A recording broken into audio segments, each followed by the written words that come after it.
Welcome to my YouTube channel in GS education with Souvik. দেখো, আজকের আমি ভিডিওতে ফান্ডামেন্টালস যে রাইটস আছে ইন্ডিয়ান কনস্টিটিউশনে, সেগুলোর ওপর আজকে আমি আলোচনা করতে চলেছি। দেখো, এখানে যে বলেছে 12 নম্বর আর্টিকেল, 12 নম্বর আর্টিকেলে কী আছে, ডেফিনেশন অফ স্টেট। এখানে স্টেট বলতে কিন্তু কোনো রাজ্যকে উল্লেখ করা হয়নি। স্টেট বলতে এখানে একটা রাষ্ট্রের সংজ্ঞাকে তুলে ধরা হয়েছে, রাষ্ট্র সম্পর্কে। এবার আর্টিকেল 13তে বলছে law inconsistent with or in derogation of the fundamentals right.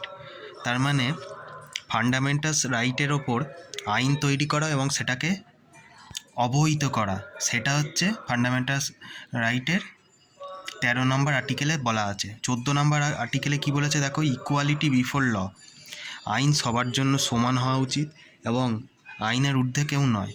15 নম্বরে বলেছে দেখো, prohibition of discrimination on grounds of religion, race, caste, sex or birth of place of birth.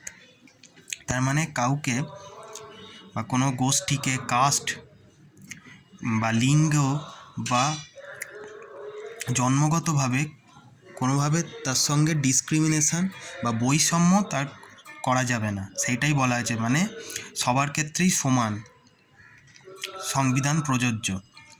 তারপর 16 নম্বর আর্টিকেলে দেখো বলেছে equality of opportunity in matters of public employment. মানে public employment basically সরকারি চাকরিতে সবাইকে সমানাধিকার, এইটাই বলা হয়েছে। 17 নম্বরে বলা হচ্ছে আর্টিকেলে অ্যাবলিশন অফ আনটাচেবিলিটি, অস্পৃশ্যতা দূরীকরণ, এটা বলা হয়েছে আর্টিকেল 17তে। 18তে বলা হয়েছে অ্যাবলিশন অফ টাইটেলস, যেসব মহারাজা, মহারাজাধিরাজ, সম্রাট, এইসব টাইটেলগুলোকে অ্যাবলিশ করা হয়েছে, দূরীকরণ করা হয়েছে, এটাই এখানে উল্লেখ করা আছে আর্টিকেল 18তে। আর্টিকেল 19-এ বলা হয়েছে দেখো, protection of certain rights regarding freedom of speech, মানে বাক স্বাধীনতার অধিকারকে নির্দিষ্ট করা হয়েছে আর্টিকেল 19-এ। 20-তে দেখো বলা হয়েছে protection in respect of conviction for offence, প্রত্যেককে যেসব অপরাধী বা অভিযুক্ত আছে তাদের ক্ষেত্রে আইনের সহযোগিতাও দরকার, সেইটা এখানে বলা হয়েছে। Protection in respect of conviction of offence, তার সপক্ষে সে যাতে বক্তব্য রাখতে পারে, তার সেই অভিযোগ যেটা আসছে ধরো, তার সপক্ষে সে যাতে বলতে পারে, সেই স্বাধীনতাটা দেওয়া আছে 20 নম্বর আর্টিকেলে। 21-এ বলা হয়েছে protection of life and personal liberty, মানে জীবনের অধিকারটাকে এখানে তুলে ধরা হয়েছে, জীবনকে সুরক্ষিত করা এবং তা সুনিশ্চিত করা, এটাই বলা হয়েছে রাইট টু ফ্রিডমের আর্টিকেল নাম্বার 21-এ, যেটা রাইট টু ফ্রিডমে পড়ছে। 22 নম্বরে বলছে প্রোটেকশান এগেনস্ট অ্যারেস্ট ও ডিটেনশন ইন সার্টেন কেস, কিছু ক্ষেত্রে গ্রেপ্তার করা এবং তাকে কারারুদ্ধ করা, কারাবাস দেয়া কিছু কেসের ক্ষেত্রে, সেটা হচ্ছে প্রোটেক্ট করা হয়েছে অপরাধীদের বা অভিযুক্তদের ক্ষেত্রে।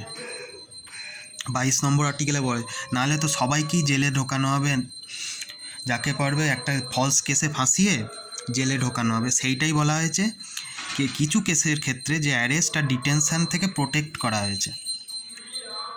এবার দেখো 23 নম্বরে বলেছে দেখো, রাইট এগেনস্ট এক্সপ্লয়টেশনের আন্ডারে পড়ছে 23 আর 24 নম্বর আর্টিকেল। 23 নম্বর আর্টিকেলে বলছে দেখো, prohibition of traffic in human beings and forced labour, মানে জোর জবরদস্তি করে কাউকে কাজ করানো যাবে না বা মানব পাচারে একদম নিষিদ্ধ, সেইটাই বলা হয়েছে prohibition of traffic in human being, মানব পাচার নিষিদ্ধ এবং তাদের জোর করে কাজ করানো যাবে না। 24 নম্বরে হচ্ছে prohibition of employment of children in ফ্যাক্টরিসে শিশু শ্রমিককে কাজ করানো সম্পূর্ণ নিষিদ্ধ করা হয়েছে 24 নম্বর আর্টিকেলে, যেটা বলা হয়েছে। 25 নম্বরে বলা হয়েছে দেখো, freedom of conscience, free profession, practice, propagation of religion, ধর্মের স্বাধীনতা এবং কোনো প্রফেশনকে বেছে নেওয়ার স্বাধীনতা দেওয়া হয়েছে হচ্ছে 25 নম্বর আর্টিকেলে, বা ধর্মীয় স্বাধীনতার অধিকারটা বলা হয়েছে 25 নম্বর আর্টিকেল।